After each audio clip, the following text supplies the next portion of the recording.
Hi, and welcome back to Continual Fandom. I'm your host, Jim Nettles, and tonight we're going to have a lot of fun. We're going to be talking all about mutants. So, before we get too far down that road, let's see who's coming in to talk about mutants, and we'll see who's a mutant themselves, maybe hidden amongst the crowd. So, Jamie, you're up first. I'm Jamie Garner. I am a professional author and editor, writing under a variety of pen names and a variety of genres.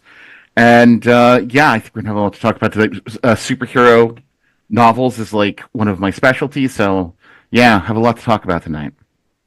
Well, before we got started, we've already gotten a lot to talk about, so it'll be fun. So, Nancy, you're up next. I'm Nancy Northcott. I write historical fantasy, sometimes with and sometimes without strong romantic elements for Falstaff Books. I also write several different kinds of romance, including paranormal romance inspired by superheroes. And with Jeannie Adams, I write the Outcast Station science fiction series. And Fraser. I'm Fraser Sherman. I write historical fantasy and film reference.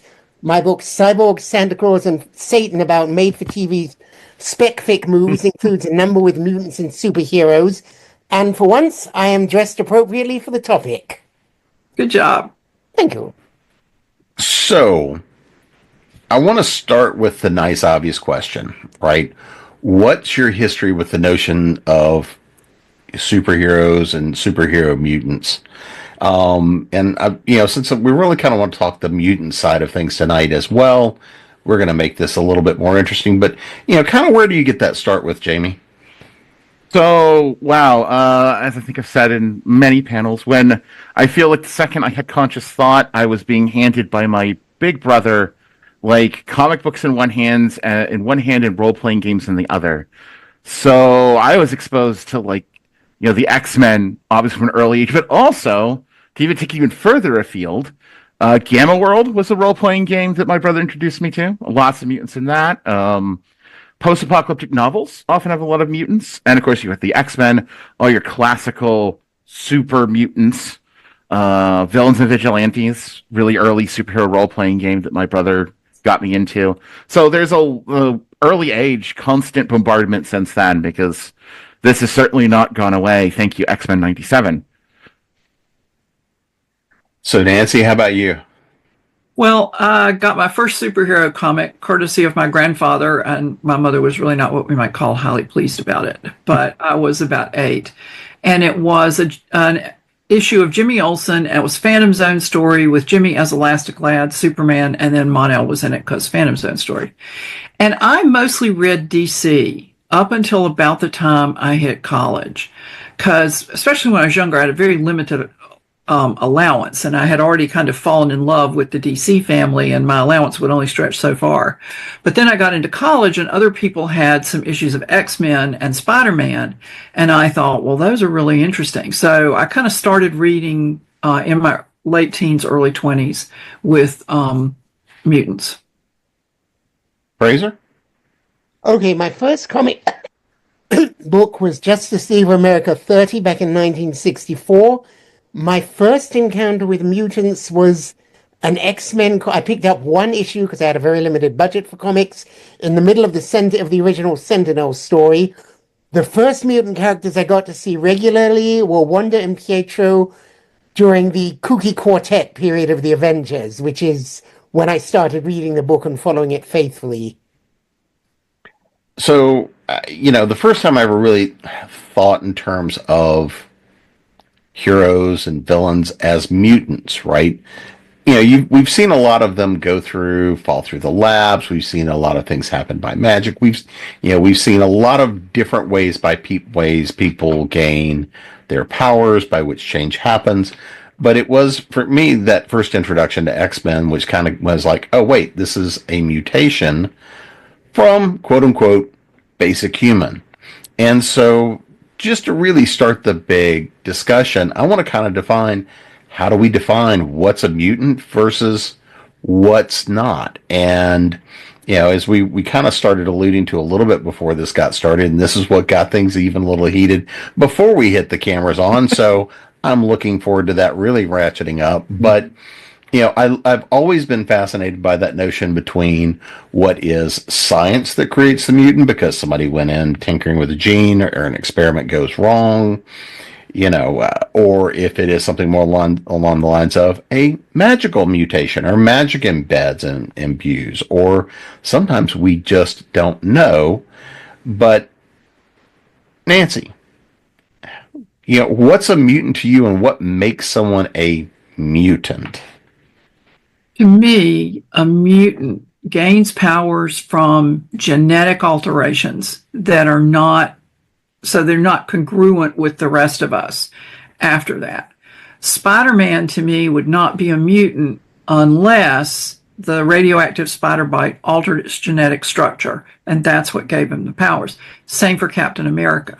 So I would even entertain the idea that the person with the original mutation is not as much a mutant as the person who is born with that mutation and passes it down. Fraser? Mutants are born with it. The X-Men were all born with their powers, even though they didn't manifest until later. The Fantastic Four are not mutants, although their genes were altered, and Franklin Storm was born as a result of that, so he is a mutant. Generally, in Marvel, the rule is that mutants, they all share a common mutation, which is that the X gene, which is present in most of us, is turned on, and that causes them to manifest powers. Unlike real mutants, they do not pass these powers on to their kids. They just pass something vaguely similar to their kids. Like, Unus the Untouchable has a force field.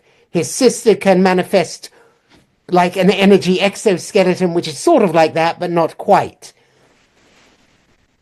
Jamie? That ends the genetic lesson for the day. Well, Jamie? yeah, so it all comes down to like a lot of what is for me, because I get all stuck in like canon brain, is what is a mutant is kind of defined by what world we're talking about. In Marvel, it's as Fraser said, it's really defined. You have the X gene, you're a mutant. And the closest quote to mutants in DC is the whole meta gene, which is it is similar but legally distinct for copyright purposes. Though the idea of what a metahuman is versus a Marvel mutant has a lot of different societal context, because mutants are used for in Marvel as an analogy for like civil rights and disaffected peoples, while metahumans in DC are just like they're just superheroes. But that kind of fits with the whole tonal shifts between the two universes. And then you get something like, you get to things like Gamma World, where you get to like criminal or post-apocalyptic stuff, where like anything that's had their genetics altered by radiation or bioweapons or whatnot, they're all mutants, whether though they're not born with it. The some are born with it based on your definition, and I don't know. There's so many different ways you can define it, but I think what we all agree, I think the through line is that regardless of whether it's how it's put together, a commonality is that mutants have their abilities from some genetic alteration, whether that's inborn or affected, and the specifics then come by the universe. So, I've always, and because it's the aspects of the science and the technology and things like this, because when I really started thinking about it, then I go back to thinking about, my childhood and Bruce Banner and the Hulk, right? And the gamma mutations and stuff like that, especially back from the TV show when I was a kid. And they actually talk about that a little bit as being the mutation he's trying to fix, or, all that kind of fun stuff. So I think it's helpful to go through and say, this is how we're looking at a mutant or people with mutation versus, say, a Superman or somebody that would be coming from an alien planet. Born with it. And not human. So Fraser, let's dive into this. Let's actually talk about, I want to talk a little bit about some mutant heroes to start with. Then we're going to have fun with the mutant villains because they're really the fun ones anyway. But, what's a favorite mutant hero for you? Okay, I'm going to pick one not in the comics and go with 1980s cartoon TV Teenage Mutant Ninja Turtles. That I did not get the black and white book that introduced them, The cartoon was my first exposure, and it was just a great deal of fun. And of course, for anyone who doesn't know, they were a group of turtles mutated by mutagen to become humans and trained by a human mutated into part rat to become the greatest ninja warriors ever seen. And, well, I'm sure everyone knows, because would you be watching a comic book panel if you'd never heard of them? But that was a very fun series, and I have a lot of fondness for it still. Have not caught up with the more recent adaptations of the comic book, but that's just because of time. No longer have so much. All right, Jamie, what's a favorite? I'm gonna get to a favorite, but I just have to like kind of get to a favorite. It's like I need to just kind of go off of Fraser. What's fascinating is that the original black and white, like Eastman and Laird stuff, triggered this avalanche of knockoffs. Yes. But some of which were, I don't think any of them actually really sustained past. But Adolescent Radioactive Black Belt Hamsters was the one that like showed it, because my brother just here comic books, and he did indie comics, so get to read some of that interesting garbage. But it did cause this massive mutant animal sweep, and you still see lingering bits of that today, both in comics and in cartoons. But for me, I mean, specific mutant, huh? I'm more of an Avengers girl, but I will say, if it comes to mutants, and again, I always think in Marvel, I would have to go for, I think Kitty Pryde's one of my favorite long-term characters. I think because, the X-Men originally were like teenagers, but this is in like the very early, days of things. So you could argue that a lot of the early X-Men comics maybe weren't as like, they didn't have the subtleties, and I don't think they were as well written, in my opinion, as like early Spider-Man and stuff. So you didn't quite get the feel of like kids growing up with this terrible, weird thing going on and changing their life. So like Kitty Pryde's like really, when she's introduced, is like, we're in the Claremont era now. So we have we've some nuanced storytelling, and we have a bunch of adult mutants, and then we finally have another teenager who's just gotten her powers kind of being introduced. So you really have this character you tackle these issues of adolescence and power and being born different, and then she just kind of this massive character growth and arc that continues on to this day. So a really fascinating long-term character. Nancy? Well, I've been sitting here thinking, are we going to count the members of the Legion of Superheroes as mutants? Because a lot of them come from worlds where everybody has that power, but they're clearly related to Earth humans. And so I guess we could probably debate that, and maybe I should just leave that and pick one for right now. It's a hard choice, because I would pick either Cyclops, whom I like because he's so responsible, and never mind, I know we did an X-Men panel, and a lot of people hate Cyclops, and that's okay, you do you. Or Jean Grey, because telepathy. But I think I'm going to go with Storm, because she has awesome powers, she can fly, and she's very self-possessed. So I'll go with Storm. Well, I have to admit, of course, you got to go with the standard Wolverine, but, we kind of share. Everywhere, get used to it. Yeah, it's sort of my standard disposition anyway, so. Yeah, Fraser. I just want to add what Jamie said about Kitty. It made me think of not necessarily my favorite characters. One of my favorite bits is the Beast's of the X-Men's origin, because he's born in this small Midwestern town. He's a freak with these ginormous hands and ginormous feet, but it doesn't matter, because he's a freak who can play football. Yeah. And on the team, they win, and his town loves him. And it's so contradictory to pretty much every other mutant in the Marvel universe.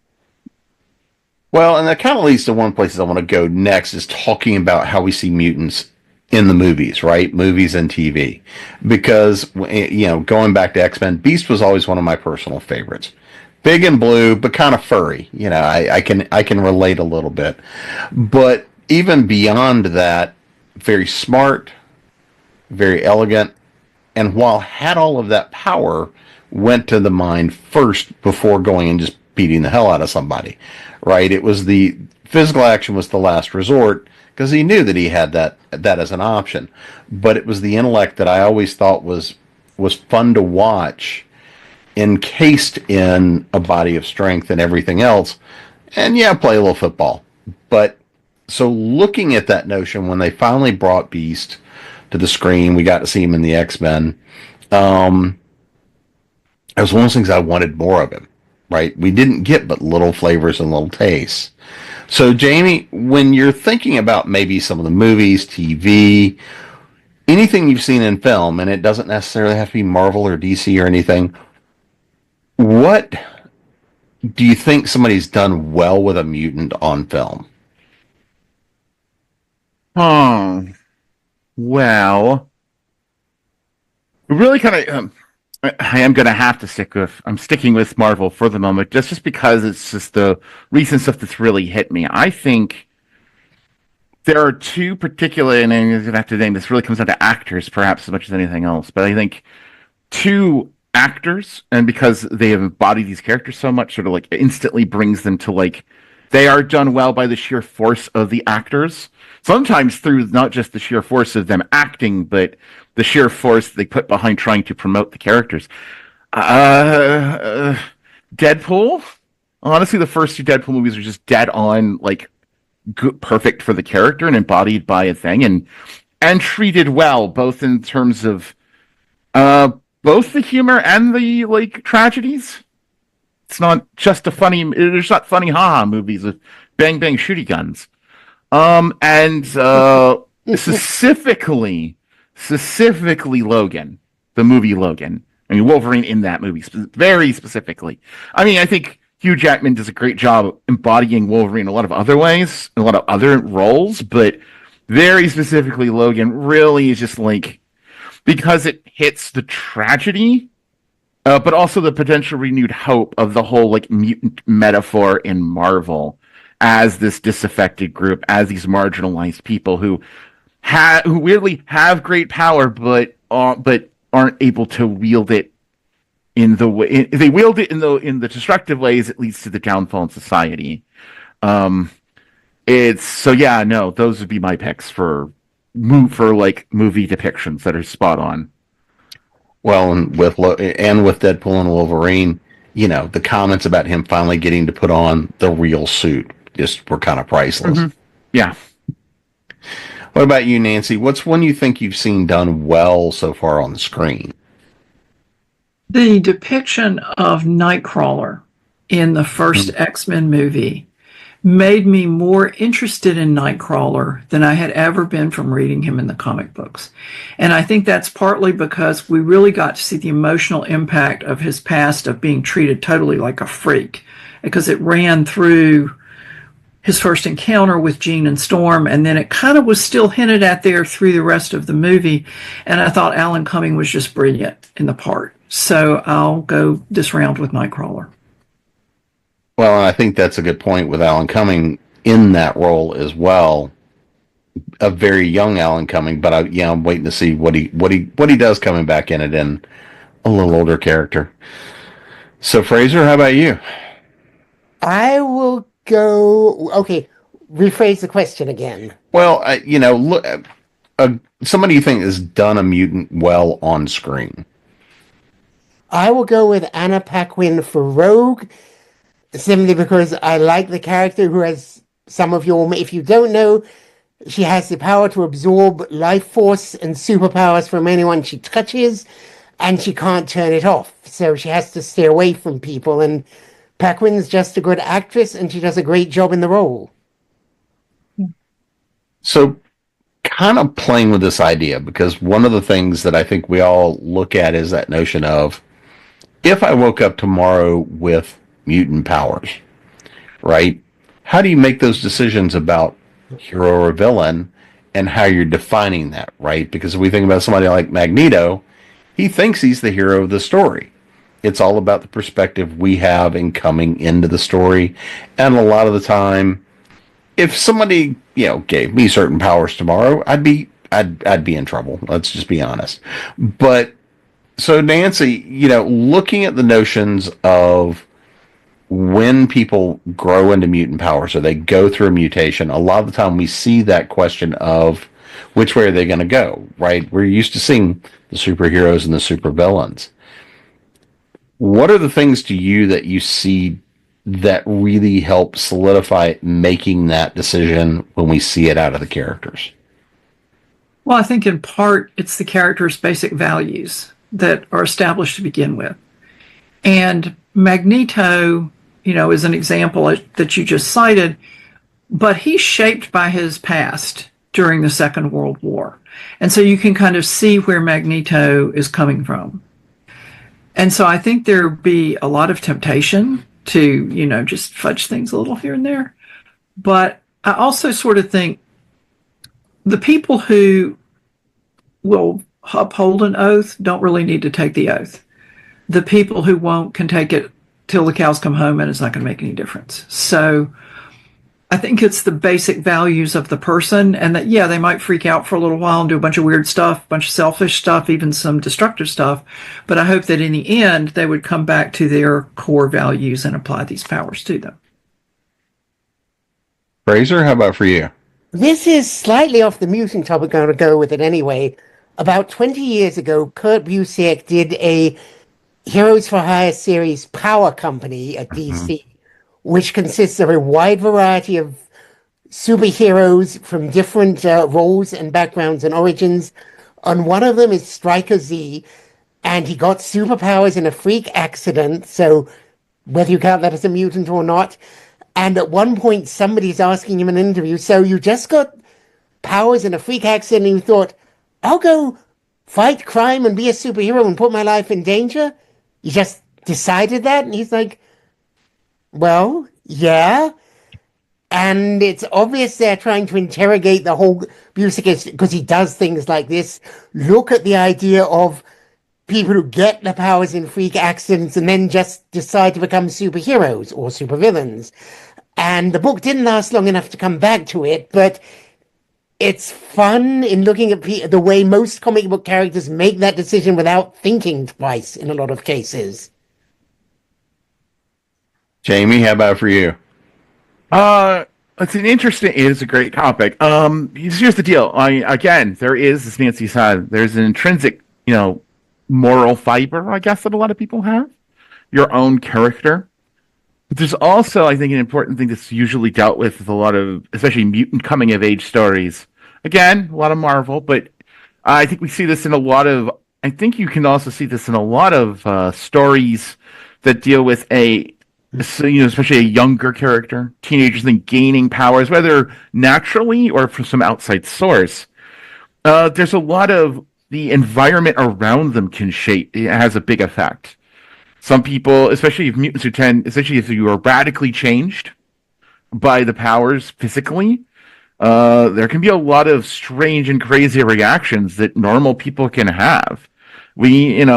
Yes, I like to think that, I think Men in Black put it, a person is smart, intelligent, open-minded, but people are dumb, panicky animals, and you know it. So I think that's I think it's always great when a story tackles that, because you can see both how, because sometimes as, something like Magneto, affected by their environment and the trauma they're through, a young person who is already dealing with the ravages, with the craziness of puberty, being hit by something else that causes the world around them to treat them differently, it could cause all sorts of reactions, and it can be very interesting to see who is a hero, who becomes a villain just from that, who has a good point and who has a bad point, who walks the line, They try to be good, but they're continually pushed to be bad, or vice versa. It's a great catalyst for a story, is what I'm trying to get at. And that can be so much and you can do so much to see how a character comes out in the end. So, looking at that idea, I want to play a little bit about Fraser. Who's your favorite mutant villain?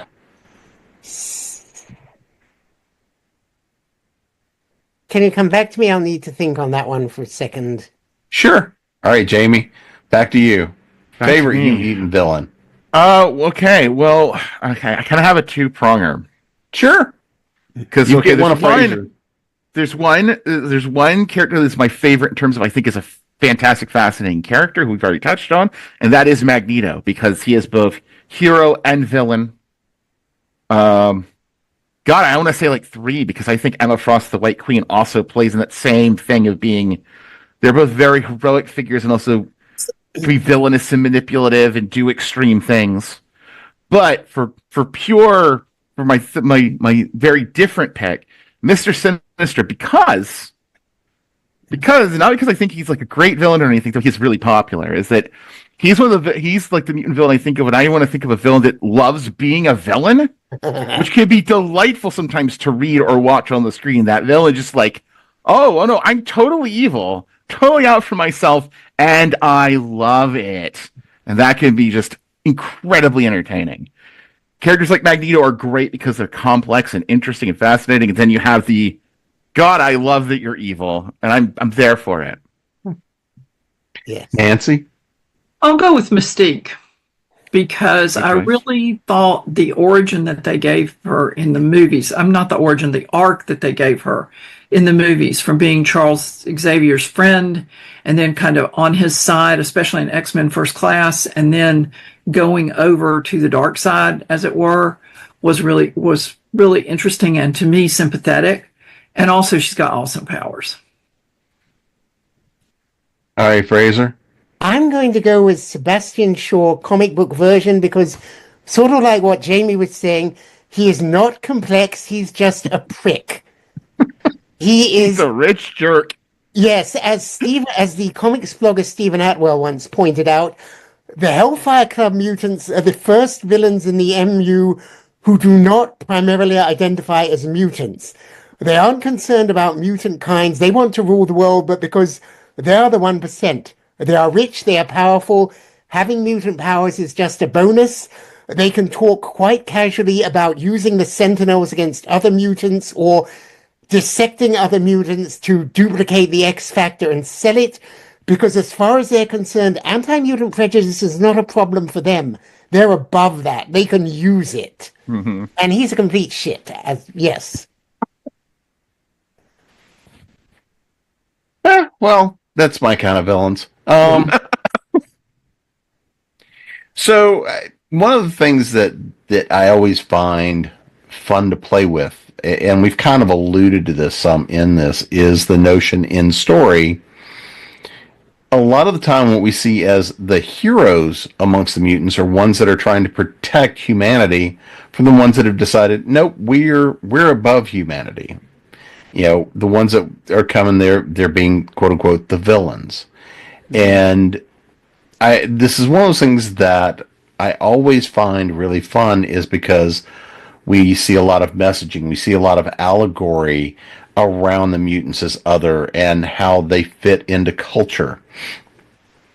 But the other thing too that is always still interesting is you have at least that common notion of culture among mutants, even if you don't have fundamentally ideological or political agreements or even the same goals towards, well, how to treat humanity. Should how should we deal with the humans around us? Because obviously one of the biggest things from a human standpoint is we fear that which we don't understand or we can't control.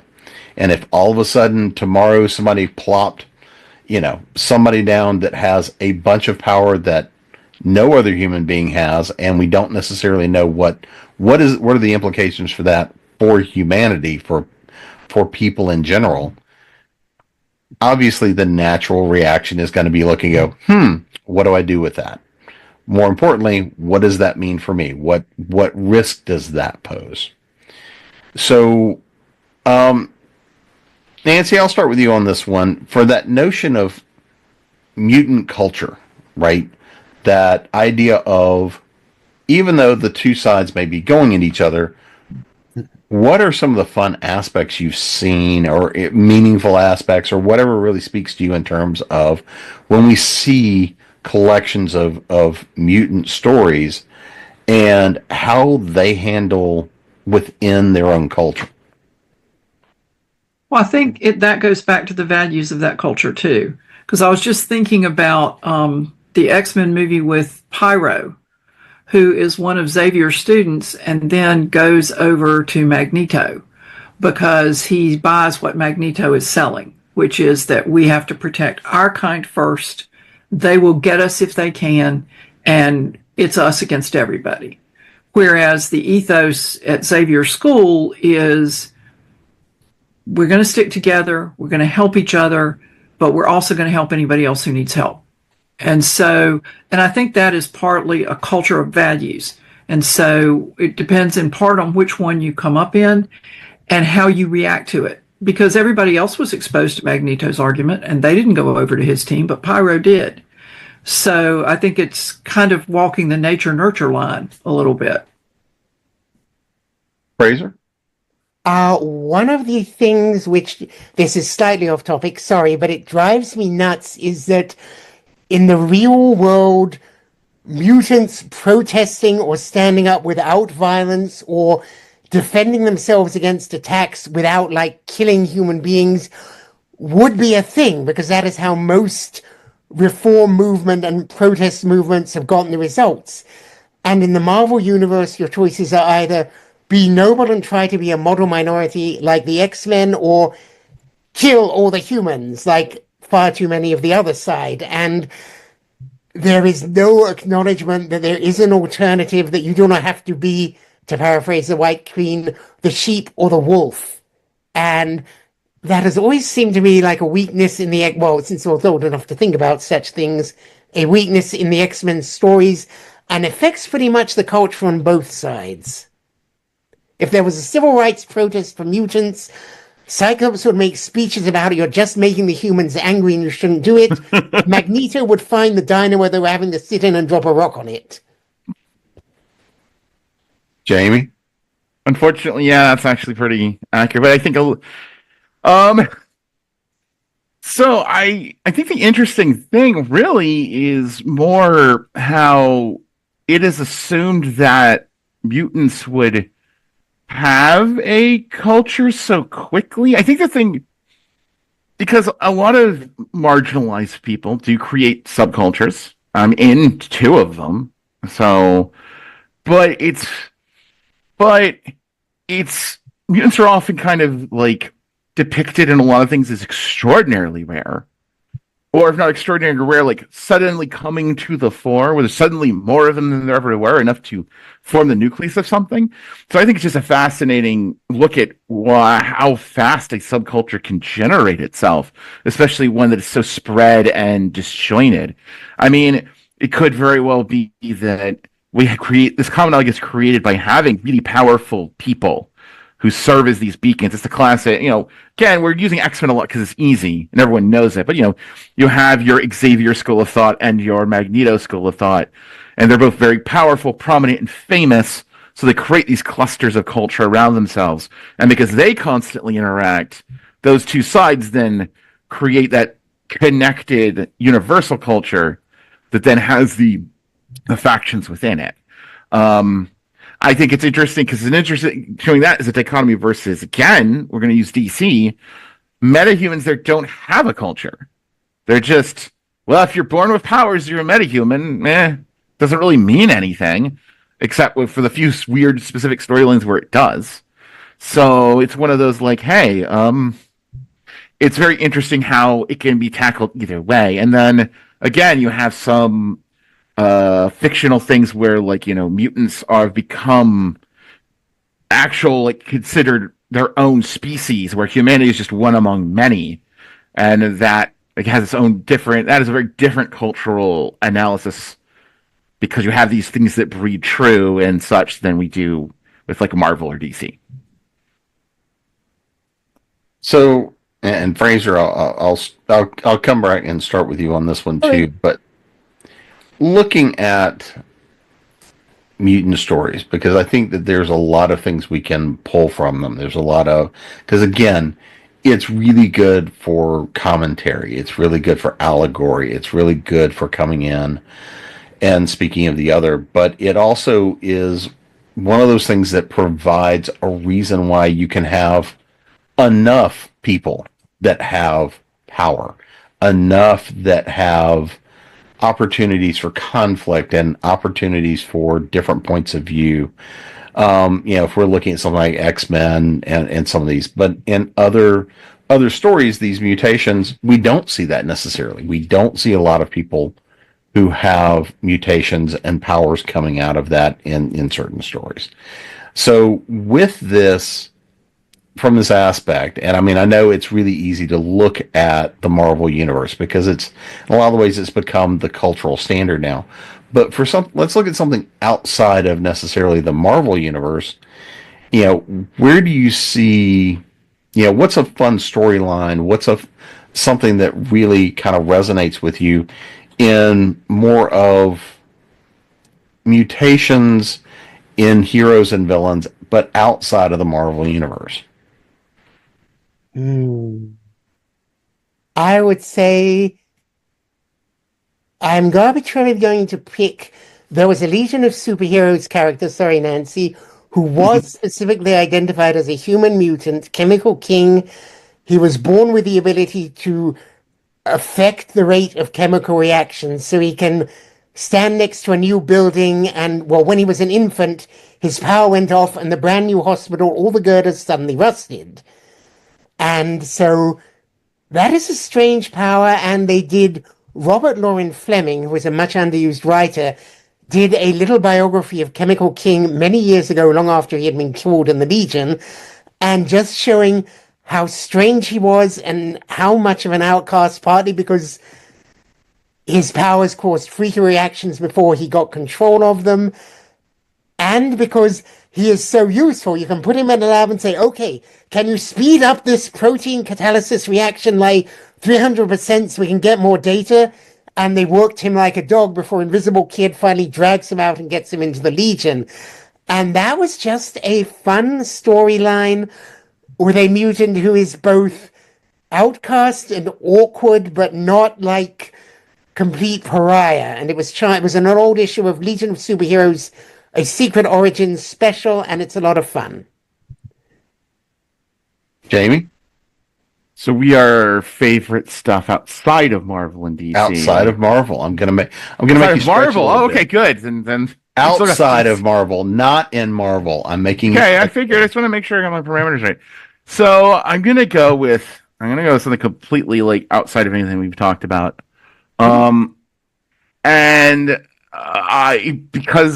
This is just I think both salient for the times and also kind of both a horror show and a tragedy. This is technically stretching the definition of mutant a little, but I don't think by much. And that is the whole Homelander in The Boys, specifically the TV show, because the comics I don't like the comics at all, but I love the TV show. It's literally, you've created a human that is you've created a human that is born as Superman, and then treated it basically like a lab rat until it got too powerful for you to really control, and then you tried to placate it. And it just to watch this is both a tragedy to a character like that, and also just a character that's enjoyable to hate.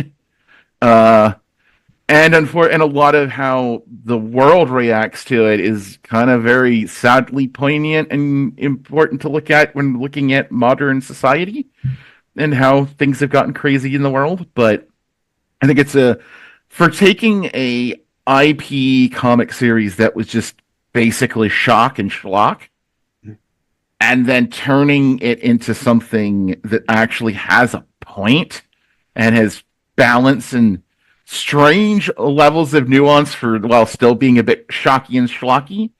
Yeah. Nancy? Well, I've got two, and I'm going to go ahead and use them both because they're very similar. There's Greg Rucka's comic book series, The Old Guard, about soldiers who die on the battlefield and discover that they're immortal. And then there's, of course, the TV show Highlander, because immortals don't know they're immortals until they die, and then all of a sudden they're not dead anymore.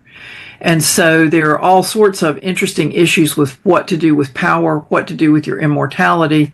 And of course, Highlander is given a little seasoning with the whole "there can be only one and someone's looking to cut your head off" thing. But I like both those. I like the Old Guard and I liked Highlander. Yeah, I think they've made a second movie in the Old Guard series is coming out here shortly. First one was pretty good. There's two I've got. I can't go through a panel talking about mutants and not mention two of my personal favorites. The first of which is the Toxic Avenger. Ah, And the reason I bring that up is because, especially in that early 80s period, looking at all the stuff that it played with, and I think they've now made a new Toxic Avenger, but looking at all the different iterations it went through, it was a movie, then it was a series of movies, there was cartoon, and all this sort of stuff, but Toxic Avenger was fun to me because it was a different take on how you wind up with somebody getting powers and going through that whole story and being the fun high school story. But then I also can't not talk about Futurama, right? We've got Leela, we have the entire Mutant Underground, we've got the way that gets pulled and played with there. But, going through and looking at, because again, frequently Futurama is a satire about the genre. It's a fun bit, but we see one of the main characters being that mutant, telling that story and trying to go around and thinking that they're an alien to finally discover, nope, really been a mutant all along. With loving, caring parents, they just wanted you to believe you were an alien so they could have a normal sense of life.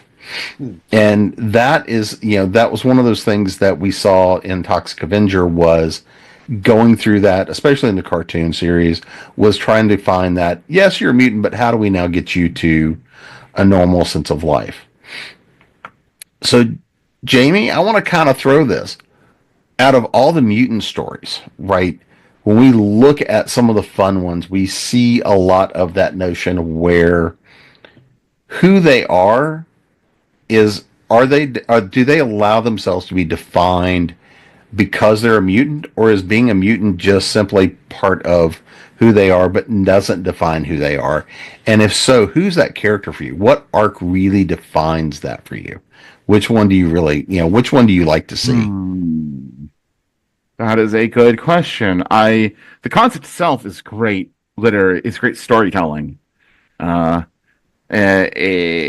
for it's not so much a specific story because I really think that way. I think in broad character, but I think I want to use Cyclops for this. X-Men, because this is a man that has so much of Cyclops and so much of the conflict he has internally is whether he is devoting himself, whether he is subsuming who he is, Scott Summers, into Xavier's dream, to be, especially in a lot of stories where Xavier's gone and Cyclops has to stand in to replace.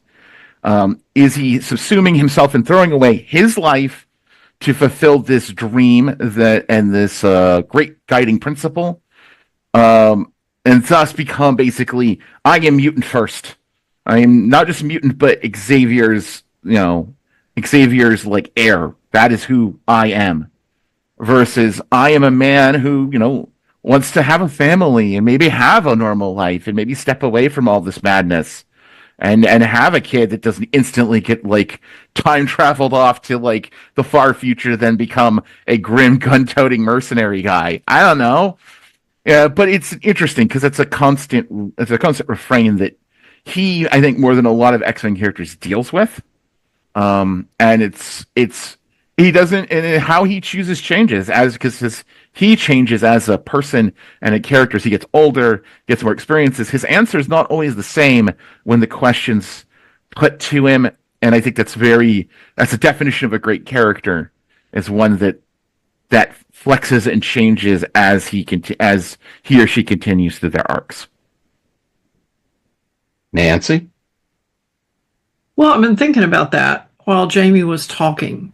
And it sort of seems to me that how much you are defined by being a mutant depends in part on your ability to move in the outside world. And I mean, Scott can move, Scott Summers, Cyclops, for anyone who doesn't know, can move in the outside world as long as he wears his ruby sunglasses, which gives him a certain resemblance to Matt Murdock. So, hey.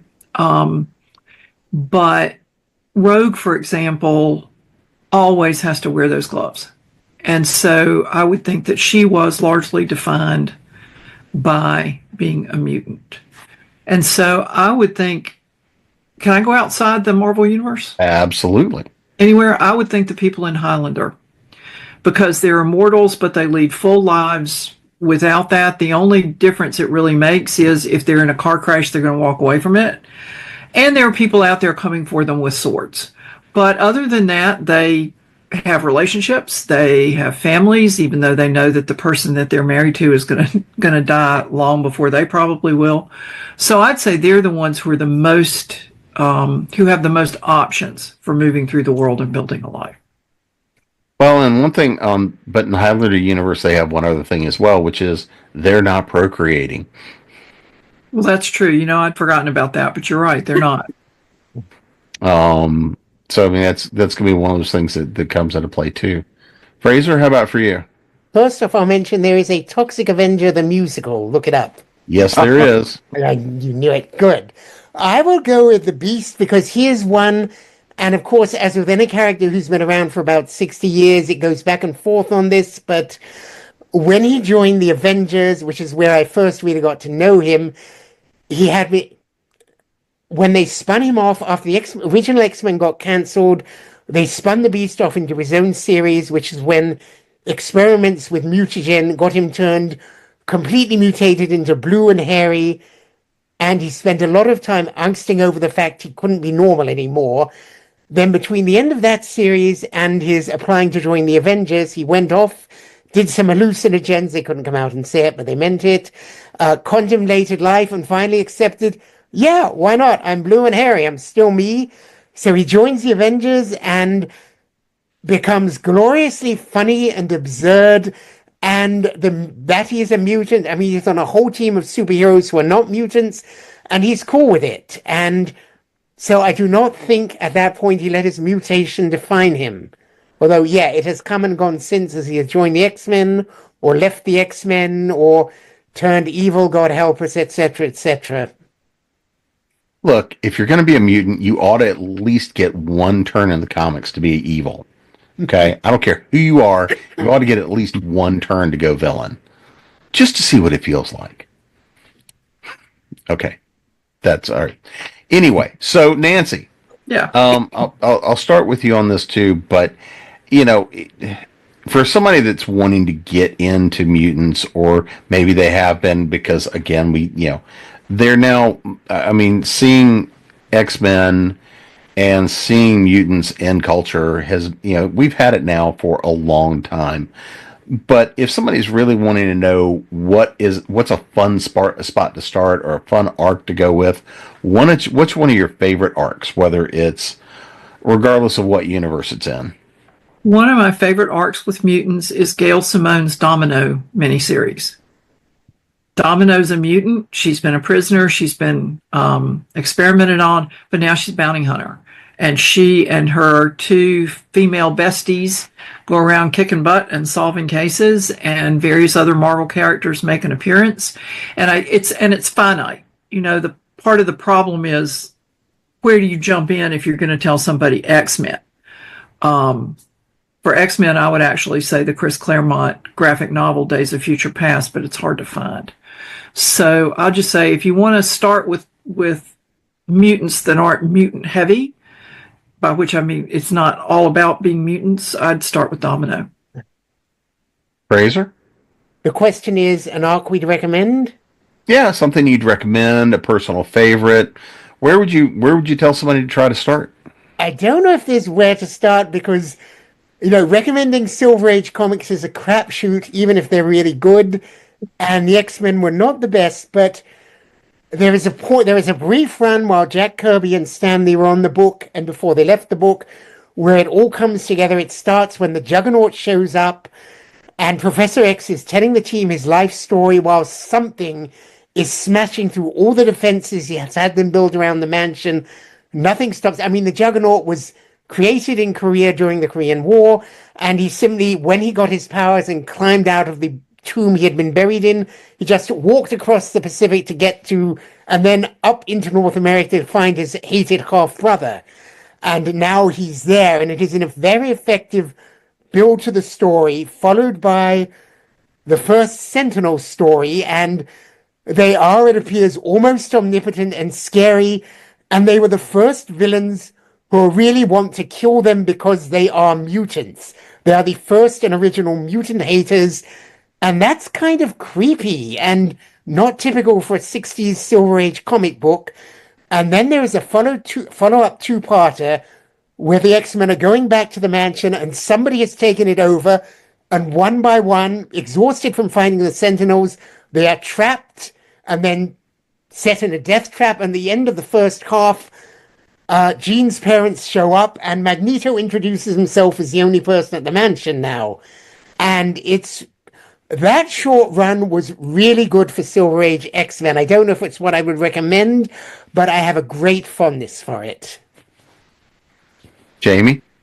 Well, I think for a modern, let's say you are a modern reader / peruser / washer, and because it's still easy to get, and probably if you want to see the big mutant stuff, watch the original X-Men animated series, then go right into 97. It's going to, it spoon feeds you the concepts, you sort of get into it without taking too much time. It's got enough flashy stuff to be exciting, and it won't leave you bored. Not to say that anything else would, but like it's got a simple, kind of like what Nancy said with Dom. It's a here's this clear entry point and has a clear arc to go through, and then clear seasons after the original run that you just go right into for more. Actually, can I make one other suggestion? Oh, sure. Giant Size X-Men #1. Oh, yes. Throw back the X-Men and kind of modernize them. And I'd read a few X-Men comic books before that, but I saw that and just bought it on a whim and really kind of got into the X-Men. It's Chris Claremont and John Byrne. The story's good. The art's great. So Giant Size X-Men #1. And it reintroduces a lot of the concepts. Actually, What Fraser? Dave Cockrum was doing the art. You're right. Dave Cockrum. Yes, and I miss him. He had such a great sense of character design, one of the best. And almost all the new X-Men characters were based on designs for other characters he'd come up with and hadn't used. And they just look so good. He also redesigned the Legion of Superheroes. And aside from the bikini he gave Saturn Girl, the new costumes were really good. Agreed. Well, he showed as much skin on Cosmic Boy, be fair. No, that was Mike Grell who gave Cosmic Boy the bustier. I'm not sure. Maybe you're right. You know Legion, so. All right, so we're just scratching the surface on mutants and superheroes as I show off my own, my own level of beast, and furry. And Fraser, I'll start with you on this one. But what's something for you that we haven't talked about with mutants and superheroes that we've got to at least mention? There is nothing that I do hate all attempts to lump them all together as some kind of, well, you all get powers through genetic mutation, you're all mutants, we hate you all, because if you're going to make the effort to come up with mutants, make them distinct, and I think that's part of the fun. That's about all I got, sorry. Jamie? Anything that people must know. I guess this is just, you probably would have gotten this from watching everything else, but if you haven't, if you want to explore the concept of mutant as other, you need to go to Marvel. DC doesn't really have it. A lot of independents don't really kind of work that way, as in have such a focused storyline. So if that's what you're looking for, you've heard all about these themes and allegories, go to Marvel. It's just kind of have to, unfortunately. Nancy, what's something we haven't talked about yet? I was sitting here trying to think about it while they were talking, and right now I got nothing. Sorry. Well, in that case, before I have to go revert back to my natural state, let's make sure everybody knows where to find you guys. Website, social media, the book, of course, they need to add to that to be read pile. So, Jamie, you're up first. Well, as I said, I'm Jamie. You can find my stuff at my website, jbgarnerwrites.com. Social media, Facebook and Blue Sky are the best for me. Also, JB Garner Writes. I run it under 3 pen names. JB Garner, which I have an entire superhero epic series. That book 2, Injustice, just came out about a week ago as the time of this recording. And Temple Heart, who in February released a sapphic satirical superhero romance, The Powers That Be. Both have mutants and other things in them. All that's released by Ginger Blue Publishing. Nancy? You can find me information about me on my website, nancynorthcott.com. I'm Nancy Northcott on almost all social media, and there are links to most of it on my website. My next release this summer will be The Speaker for All, an individual novel in the science fiction series Outcast Station that Jeannie Adams and I are writing. I'm not sure exactly when it will be out, but it will be out this summer. Fraser? Fraser Sherman. I'm at frasersherman.com. That's FRASER. You can also find me on Facebook and Blue Sky.